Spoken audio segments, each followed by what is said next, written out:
ከዚህም በኋላ እየሰበከና ስለ እግዚአብሔር መንግሥት የምሥራች እየተናገረ በየከተማይቱ በየመንደሩም ያልፍ ነበር። 12ቱም ከእርሱ ጋር ነበሩ። ከክፉዎች መናፍስትና ከደዌም ተፈውሰው የነበሩ አንዳንድ ሴቶች፣ እነርሱም 7 አጋንንት የወጣላት መግደላዊት የምትባል ማርያም፣ የሄሮድስ አዛዥ የኩዛ ሚስት ዮሐናም፣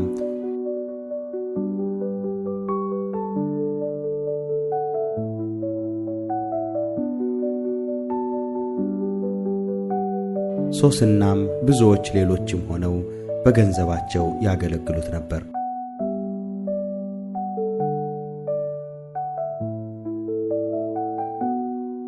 ብዙ ሕዝብም በተሰበሰቡ ጊዜ ከከተማዎቹ ሁሉ ወደ እርሱ በመጡ ጊዜ በምሳሌ እንዲህ ሲል ተናገራቸው።